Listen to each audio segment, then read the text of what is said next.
Bonjour Monsieur Mbelou. Bonjour Monsieur Ngandou. Bienvenue sur Congo One.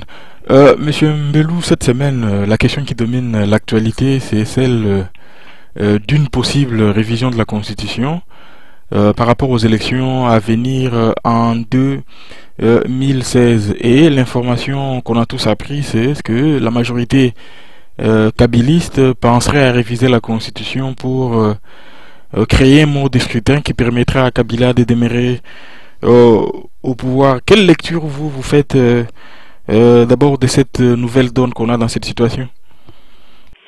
La donne n'est pas nouvelle.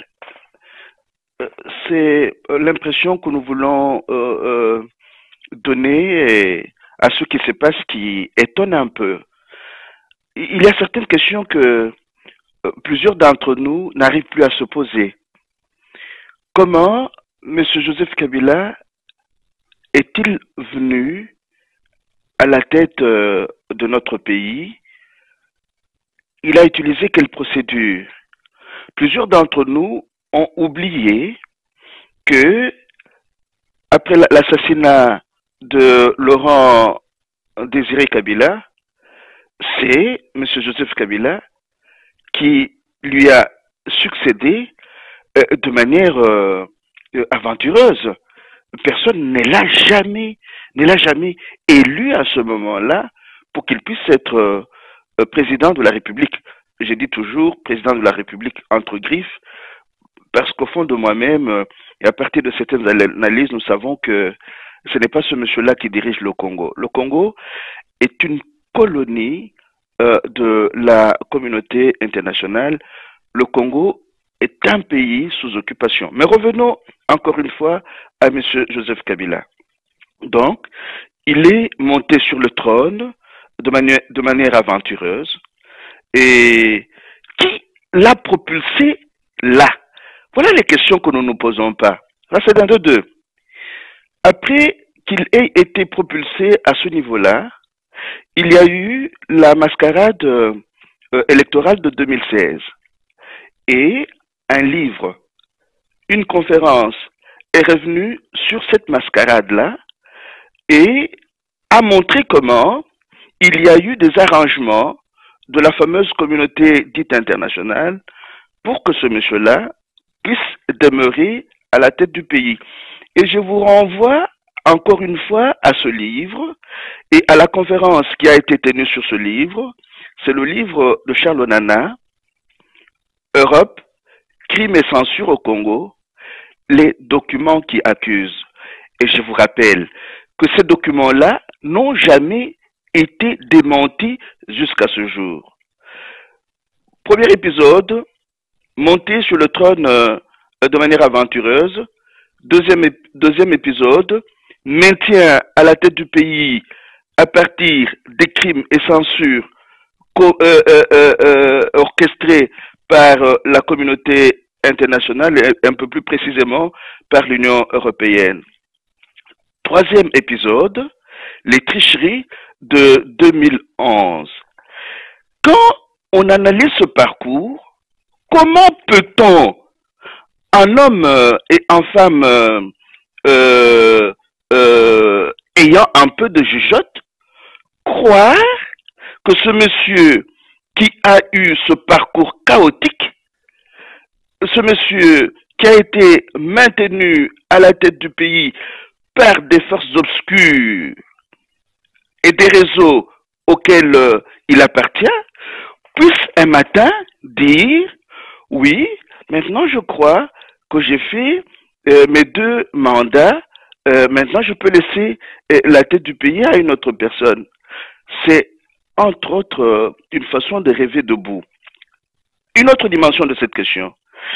Quand nous analysons la question des élections chez nous, au Congo, et même en Afrique, et même aujourd'hui à travers le monde, n'ayons pas des vues courtes, limitées. Hein? J'ai sur ma table un petit livre écrit par un Belge qui décrit les élections. C'est un livre récent qui mériterait d'être lu. Il y a dans l'Afrique des Grands Lacs la question des équilibres régionaux. la question de ce qu'on appelle aujourd'hui la stabilité de l'Afrique des Grands Lacs.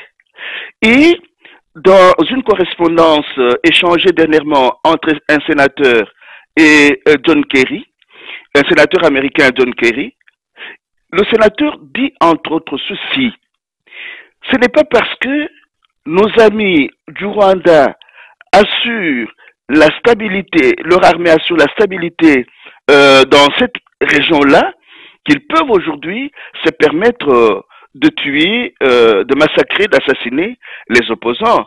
Hein, essayez un peu de vous pencher sur cette question-là. Et là, l'essentiel est dit, c'est-à-dire, tant que l'armée rwandaise et ougandaise seront utilisées par les maîtres du monde pour assurer ce qu'ils appellent la stabilité de la région, qu'ils sont en train de convertir en un marché non régulé, les trois qui sont à la tête des pays des Grands Lacs vont encore être maintenus. L'armée rwandaise, c'est une hypothèse que j'aimais, mais une hypothèse qui peut être vérifiée à partir des livres publiés sur la prédation de nos matières premières. Une bonne partie de l'argent dont le Rwanda se sert pour pouvoir payer ses militaires vient du vol de matières premières facilité par les chevaux de Troie qui sont chez nous. Donc si ce monsieur-là passe la main à un Congolais digne de ce nom, capable de réorganiser le pays de manière à éviter toute sortie frauduleuse des matières premières, le Rwanda et l'Ouganda, qui bénéficient de cette prédation-là, risquent d'avoir maille à partir et avec leur population et avec leur armée. Maintenir l'équilibre et la stabilité dans cette région-là demande que M.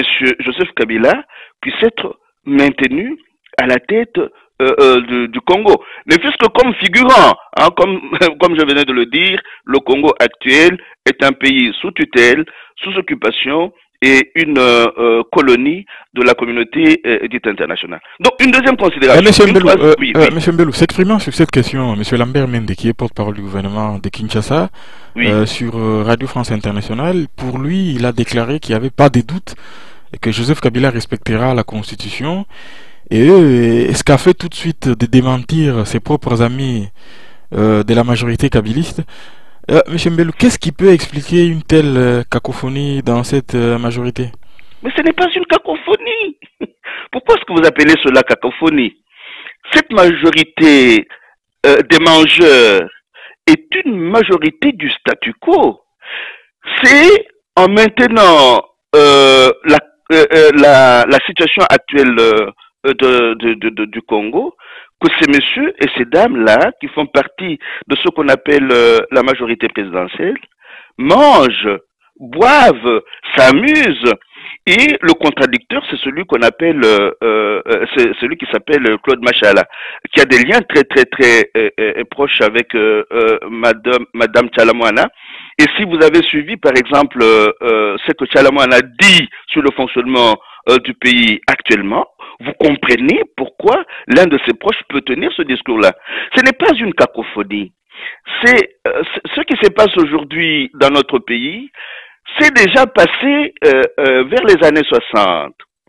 Dès qu'un groupe de Congolais peut être acheté pour qu'ils s'achètent des motos, des voitures, des maisons, épousent une deuxième ou une troisième femme, les questions essentielles liées à la souveraineté du pays n'importent peu.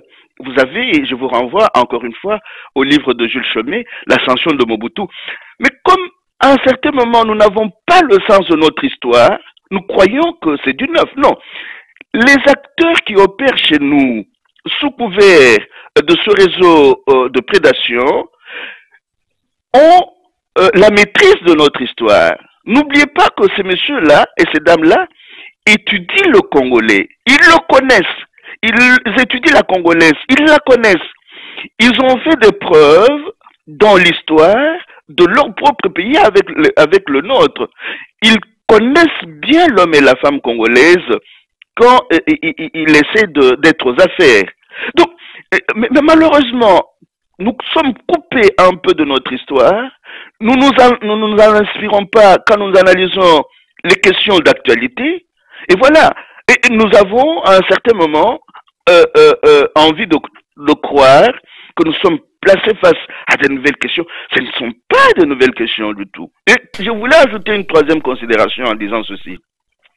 Aujourd'hui, même pour la fameuse communauté internationale, les élections ne représentent plus rien parce que la fameuse communauté internationale est en train de lutter contre la participation des peuples aux décisions qui engagent leur destinée. Et cette fameuse communauté internationale est engagée dans la lutte contre la démocratie. Vous avez vu ce qui s'est passé dernièrement en Ukraine, vous avez vu ce qui s'est passé en Libye, vous avez vu ce qui s'est passé en Irak, vous êtes en train de voir ce qui s'est passé en Syrie. Ce qui importe pour l'élite dominante de cette fameuse communauté internationale, c'est l'accès au pétrole, l'accès aux matières premières stratégiques, c'est la chasse aux matières premières, comme l'écrit Ralph Kusters. Le reste n'a aucune espèce d'importance. Mais nous rêvons encore. C'est bien qu'on ait des idéaux, c'est bien qu'on tienne à l'idéal de la démocratie, mais ayons les yeux suffisamment ouverts pour voir comment opère cette élite dominante de la fameuse communauté internationale. Hein? J'ai une conférence ce soir au cours de laquelle je pourrais revenir sur le fait que depuis les années 85-90, les décisions engageant l'avenir des peuples ont été confiées aux entités organiques que nous appelons les multinationales, mais qui n'engagent pas des débats avec les peuples, qui ne répondent pas de l'avenir des peuples comme on le ferait en démocratie. Donc, on est dans un néolibéralisme qui conduit à créer des marchés non régulés à travers le monde entier et les questions de la démocratie, de la participation citoyenne passent après coup. Vous les voyez se promener à travers le monde, aller en Arabie Saoudite, aller au Qatar, et ce ne sont pas des démocraties. Mais qu'est-ce qu'ils vont aller chercher là-bas? Des marchés, tout simplement. Ils peuvent coopérer avec X, Y, princes, tyrans, dictateurs, du moment qu'ils ont accès au marché. Voilà pourquoi ils ne peuvent pas facilement tolérer qu'il y ait un Chavez congolais, qu'il y ait un Evo Morales congolais, qu'il y ait un Raphaël Correa congolais, parce que le Congo risque de ne pas être un marché qui leur profite. Ne mettons pas entre parenthèses les questions des marchés non régulés quand nous faisons nos analyses politiques liées aux élections et aux questions de la démocratie. Pour revenir à cette question de la Constitution, le journal Kinois Le Potentiel, lui, parle, hein, il titre Les faucons poussent Kabila à la faute, et d'ajouter, rusés, les stratèges de la majorité présidentielle ont imaginé un truc du diable. Celui-ci consiste non plus à toucher à l'article 220, mais plutôt à remodeler les régimes politiques. Le président de la République qui aura désormais un vice-président serait donc élu au suffrage indirect. Au niveau du Parlement, ce serait le point de départ de la 4e République.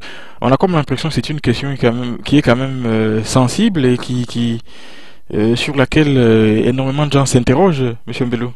Une question très sensible. Quand vous suivez le débat qu'il y a eu dernièrement entre M. Lambert Mende et une journaliste congolaise, je perds maintenant la dénomination de la télévision, vous vous rendez compte que nous sommes préparés, nos populations sont préparées à pouvoir avaliser cette histoire-là. Pourquoi Lambert Mende évoquait ceci par exemple.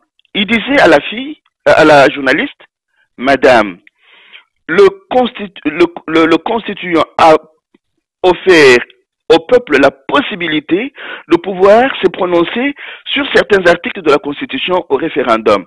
Qui êtes-vous, vous, pour pouvoir refuser ce que la Constitution prévoit? Vous voyez le piège. Le piège est le suivant. On va nous faire croire que notre peuple, désinformé, mis en marge de tous les débats politiques, a suffisamment de maturité pour pouvoir se prononcer sur une question politique ayant plusieurs ramifications, comme celle du changement de certains articles de la Constitution. Donc, après avoir appauvri ce peuple, après l'avoir désinformé, après l'avoir laissé évoluer pendant très longtemps dans l'ignorance, dans la désinformation et la propagande, on va lui dire, voilà, tu es souverain, tu peux maintenant te prononcer sur le mode de scrutin pour ton avenir. C'est-à-dire, on prend nos populations pour des imbéciles. Et c'est-à-dire, on prend les masses pour le peuple. Parce que nous avons un problème sérieux dans l'acception de certains termes comme peuple, comme population. Un peuple, c'est celui qui a cultivé un sens assez aigu de ses droits, de ses devoirs, qui est attaché à ses libertés fondamentales, qui sait en faire un usage qui lui permette de pouvoir sauvegarder, par exemple, la justice sociale. Or, quand nous voyons comment notre peuple est traîné dans la boue, nous voyons comment notre peuple est entraîné dans des guerres à répétition, nous voyons comment notre peuple est appauvri de manière anthropologique, on ne peut pas croire qu'on ait affaire à des majorités responsables qui sachent se prononcer en connaissance de cause lors d'un référendum engageant notre vivre ensemble et le devenir collectif de nos populations. Donc, c'est cette confusion-là que les fameux, comment est-ce que le potentiel les appelle encore?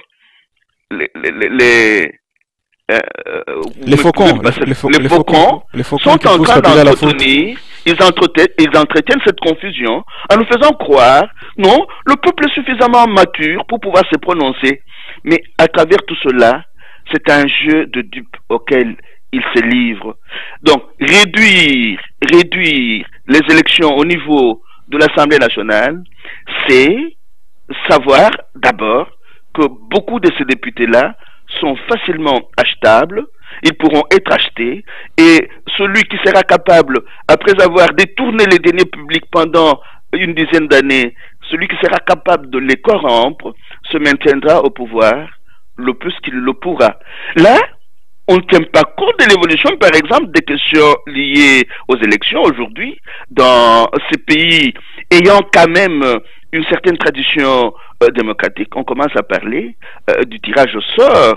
On s'est rendu compte que le système du suffrage universel tel qu'il fonctionne jusqu'à ce jour a fini par succomber au piège de la particratie et la participation citoyenne en pâtit. Mais chez nous, on croit qu'on doit encore rester à ce système représentatif qui exclut la participation citoyenne pour que les faucons puissent s'épanouir et cela au dépend de nos populations.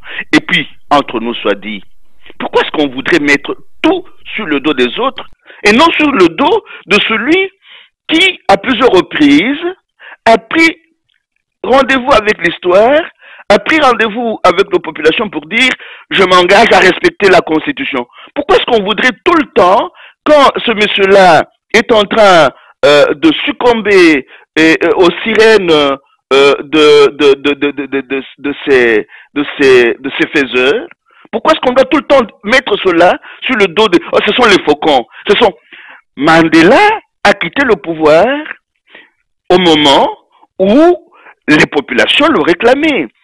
Lula a quitté le pouvoir pendant qu'il avait dans les masses populaires au moins 80% de fanatiques. Il a dit non, non, non, non, non, non. J'ai exercé mon mandat, mais il avait pris soin de préparer un dauphin ou une dauphine. Voilà comment les messieurs civilisés font les choses. N'allez pas demander à un jeune ex-soldat de pouvoir faire les choses à un homme civilisé. C'est lui demander trop parce que il sait qu'il est ce qu'il est là aujourd'hui grâce à ses parents, aux faiseurs des rois. Et qu'est-ce que vous voulez? Il y en a un de ces faucons qui se posait même la question de savoir ce qu'il allait faire s'il partait de la présidence. Mais il y a plusieurs éléments dont nous devons tenir compte. Notre histoire, notre histoire avec les faiseurs de rois, la fameuse stabilité de l'Afrique des Grands Lacs, et puis les réseaux transnationaux de prédation qui ont besoin des gens sans cœur pour pouvoir mener leur marché et arriver à faire de l'Afrique un marché non régulé, point barre. Monsieur Mbelou, pour revenir un peu sur l'attitude, sur Lambert Mende, cette cacophonie qu'on a constatée ces 3 derniers jours, je parle de cacophonie par rapport à la réaction de celui que vous avez cité, Claude Machala. Cette cacophonie n'est-elle pas révélatrice de l'essoufflement de la stratégie des communications tous azimuts de Lambert Mende? Est-ce qu'il n'en fait pas un peu trop? Parce que avoir l'attitude qu'il avait avec la jeune journaliste, il s'emportait pratiquement lorsqu'il répondait aux questions de cette jeune journaliste. Il était très énervé. Il était très énervé. Ce n'est pas une cacophonie.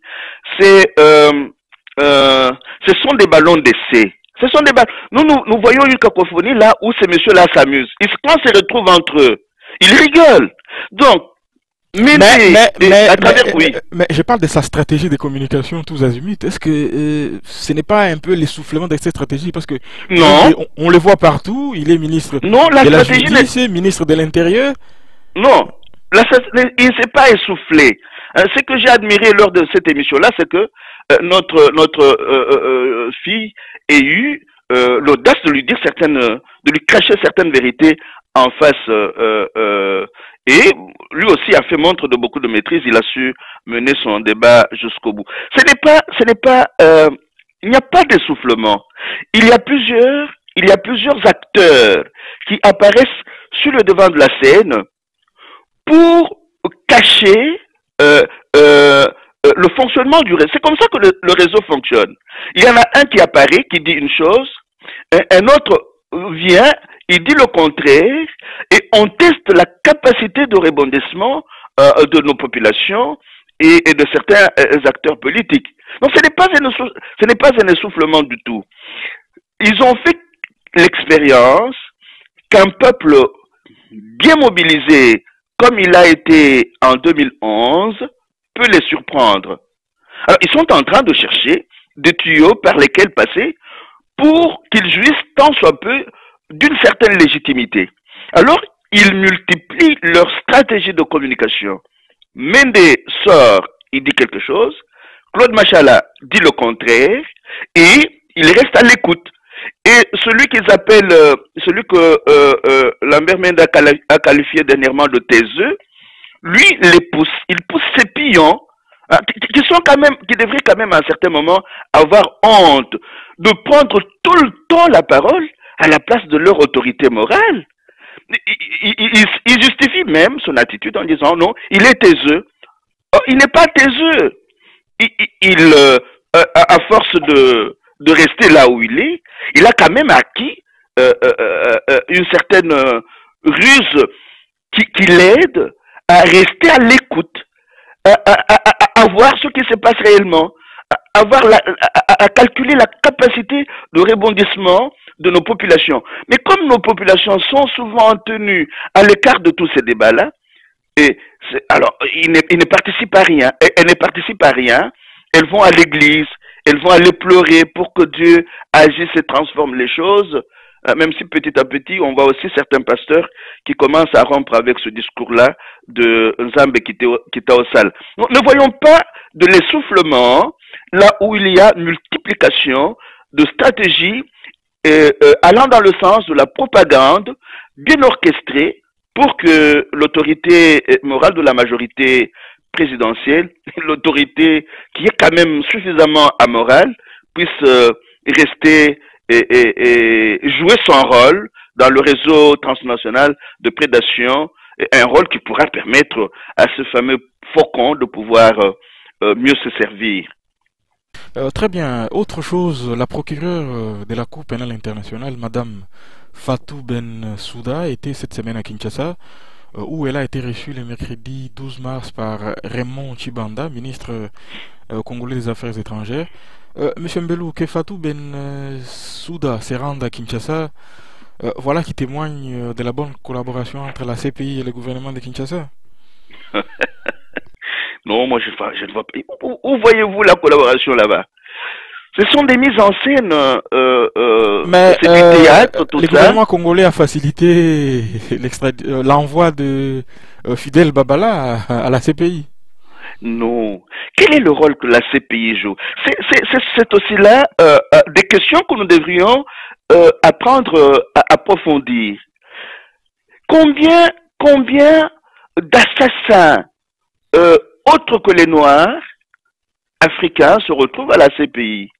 La CPI me semble être une boîte fabriquée de toutes pièces par la fameuse communauté internationale pour pouvoir coffrer les Africains qui pourraient essayer de sortir des chemins battus. Hein, quand Laurent Gbagbo a essayé de pouvoir aborder certaines questions avec son ami Kadhafi, des questions allant dans le sens de l'émancipation politique de l'Afrique, il a été coffré. On a failli le tuer. Il est aujourd'hui à la CPI.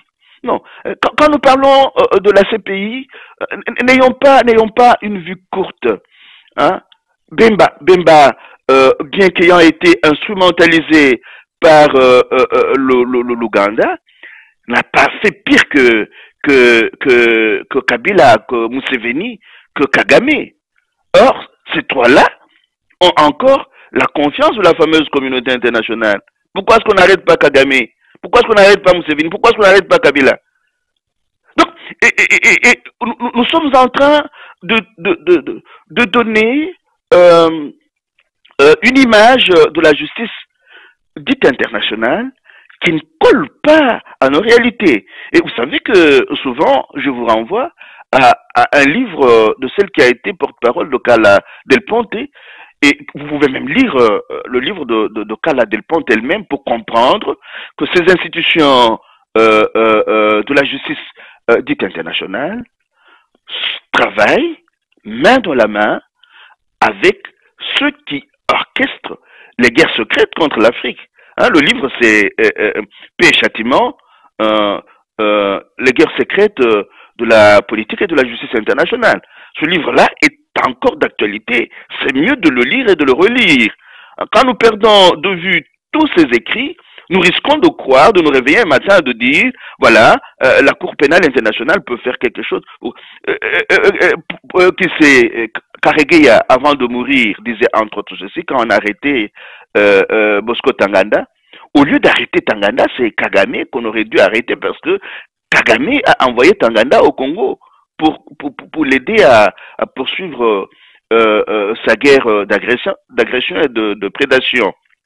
Donc, Monsieur oui, Mbelo, en tout cas, à Kinshasa, on a déroulé les tapis rouges pour Madame Fatou Bensouda et ouais, plusieurs organisations de la société civile et des droits de l'homme ouais. l'ont rencontré et lui ont remis un mémorandum. Et pour Monsieur Georges Kapiamba de l'Association congolaise pour l'accès à la justice, des hauts magistrats militaires et des responsables politiques congolais sont impliqués dans la manipulation des groupes armés et pour violation des droits humains. Monsieur Mbelou, est-ce une démarche convenable que de s'en remettre à la CPI comme une justice de substitution, comme les font ces responsables des droits de l'homme congolais? Mais essayez d'abord d'examiner le nombre d'ONG de droits de l'homme au Congo. C'est fou. Hein? Un pays qui a plus de 200 ONG qui sont financées par les services secrets des pays qui détruisent le Congo. C'est de la folie. Il y a un manque d'information. Je m'excuse, il y a une ignorance terrible dans le chef de la plupart des responsables des ONG qui s'en servent aujourd'hui comme boîte pouvant leur permettre de tenir le coup. Vous savez, les pays sérieux ont réduit le nombre de leurs ONG, même de droits de l'homme, hein, et certaines ONG dites internationales soutenant les ONG locales de ces pays-là ont été chassées. Prenez l'exemple de la Russie, prenez l'exemple de la Bolivie, prenez l'exemple du Venezuela. Donc, ce que nous ne comprenons pas, c'est que ces ONG-là fonctionnent avec l'argent des organisations non gouvernementales qui sont les pendants civils des services secrets, des faiseurs de rois, des pays qui font la guerre au Congo, la guerre permanente. Alors, quand vous me dites que les responsables de ces ONG ont remis un mémorandum à cette dame-là, je m'en moque. Et ils ne savent pas ce qu'ils font. Ils sont dans l'ignorance. Ils sont dans l'ignorance, tout simplement. Et le néolibéralisme s'est bâti sur le dos de l'ignorance, de la désinformation, du manque d'information, de la propagande mensongère entretenue par les médias dominants. Donc, ils n'ont rien fait, ces responsables-là. On ne peut pas compter. Combien de temps, quand avez-vous entendu un pays comme le Venezuela ou la Bolivie ou l'Équateur évoquer la CPI pour régler ses problèmes internes? Vous avez jamais entendu la Russie parler de la CPI? Non, nous sommes à mille lieues des questions, de la façon dont les questions de souveraineté se règlent aujourd'hui. Alors, on travaille avec, on multiplie les ONG, on les finance de l'extérieur, et on croit qu'avec ces ONG-là, le Congo va aller de l'avant. Moi, j'en doute. Il faudra peut-être revoir le fonctionnement de toutes ces ONG, qu'elles intègrent d'abord les masses, que les masses congolaises puissent être bien éduquées, bien informées, qu'elles deviennent capables de prendre leur destin en main. Alors là, on ne comptera pas sur 3, 4, 5 individus, c'est tout un peuple qui pourra se mettre debout. Et la plupart de ces ONG opèrent à partir de Kinshasa ou des chefs-lieux de nos provinces. Nos villages ont été désertés, et sont en train de disparaître. Ce n'est qu'un point de vue, mais quand on a travaillé un peu pendant une dizaine d'années sur le fonctionnement des ONG dites internationales, quand on voit ce que ces ONG font, ont fait dernièrement à Maïdan en Ukraine ou dans les rues de Caracas au Venezuela, on s'en moque, on voit combien on est à côté de la plaque. Il faut réajuster le tir. On ne peut pas avancer comme ça. Très bien. Apollinaire Malumalu continue à vulgariser sa feuille de route électorale et les perspectives du processus électoral. C'est Radio Okapi qui rapporte cette information. Et cette semaine, il a rencontré les membres du barreau et de la magistrature de Kinshasa à Matete.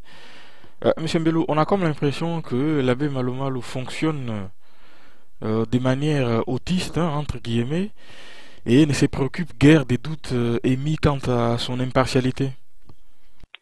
Oui, mais quand vous prenez Apollinaire Malumalu, vous le détachez de tout le fonctionnement du réseau qui tient au statu quo, vous risquez d'en faire un acteur important de notre histoire actuelle, alors qu'il est un maillon de la chaîne, un membre du réseau transnational de la mort du Congo. Mais les responsabilités, les tâches sont réparties au sein de ces réseaux internationaux, transnationaux de prédation, de façon à nous leurrer, que nous ayons l'impression que ces gens-là agissent toujours indépendamment les uns des autres. Ce qui est faux.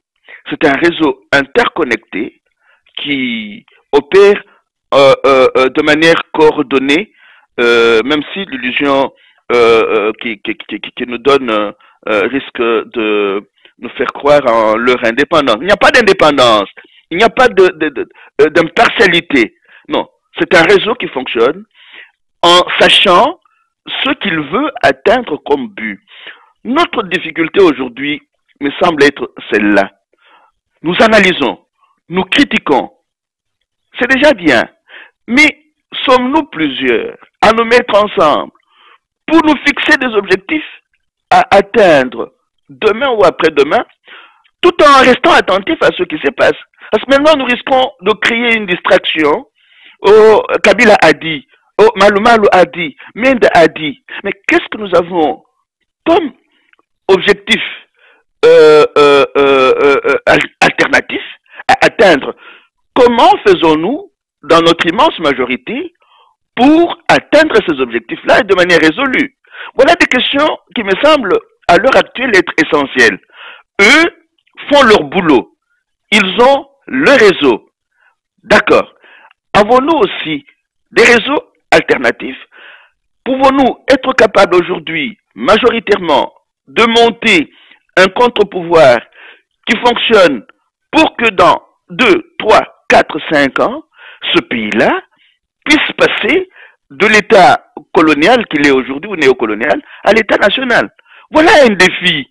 Comment travailler aujourd'hui majoritairement en réseau interconnecté pour que le Congo passe de l'État néocolonial à l'État national, afin que ce pays-là jouisse de sa souveraineté, qu'il puisse avoir un État qui gère ses terres de manière souveraine, qui organise son économie de manière souveraine, sa culture de manière souveraine. Voilà des questions importantes.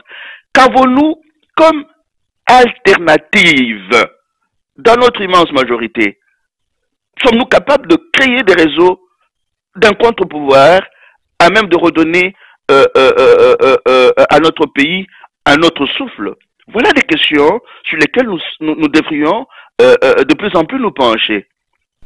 Très bien, pour finir un mot sur Diomi Ndongala qui s'est vu une fois de plus refuser la liberté provisoire, et dans une lettre qu'il a adressée à plusieurs personnalités publiques, notamment à Martin Kobler, il écrit ceci: il s'agit d'un procès politique où la Cour choisit à dessein de se faire instrumentaliser pour assouvir les appétits gloutons des politiques de la majorité et pour obtenir mon élimination politique par ma condamnation. Fin de citation.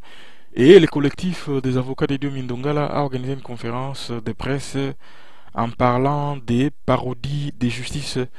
Les pensez-vous également? S'agit-il d'une parodie de justice? Au lieu de parler de parodie de justice, moi, je dirais simplement qu'il n'y a même pas de justice. Et encore une fois, cette justice est un maillon de la chaîne du réseau. Alors, mais Diomi c'est quoi? Diomi c'est qui?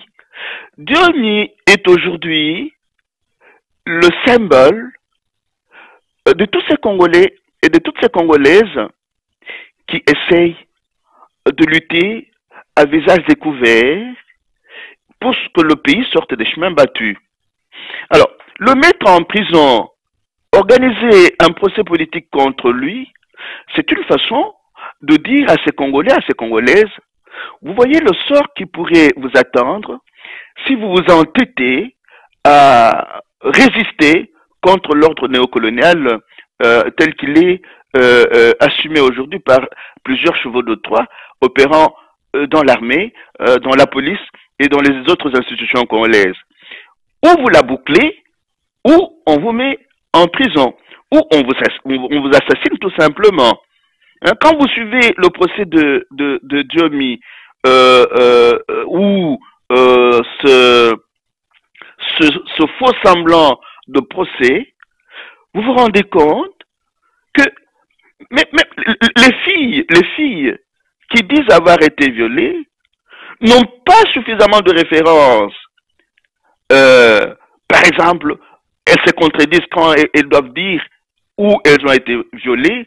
Elles ne savent pas dire où se situe le siège du parti de Diomi et comment on fait pour rentrer chez lui dans sa maison, dans sa parcelle. Donc, il y a une confusion telle que on se dit, voilà comment un pays peut se fourvoyer. Nous avons là un signe manifeste du fourvoiement dans lequel notre pays se retrouve aujourd'hui. Mais nous ne perdons pas de vue que Diomi résume en lui le sort réservé aux résistants congolais, le sort réservé aux patriotes congolais, le sort réservé à toutes ces dignes filles et à tous ces dignes fils du Congo qui oseraient ouvrir la bouche pour dire, et cela de manière très visible, qui oserait dire, le Congo nous appartient, nous en sommes les responsables numéro un, nous le voulons comme pays souverain. Donc Dieu résume tout cela. Très bien, merci beaucoup Monsieur Mbelou et à la semaine prochaine. Merci bien Monsieur Etienne Ngandou et à la semaine prochaine.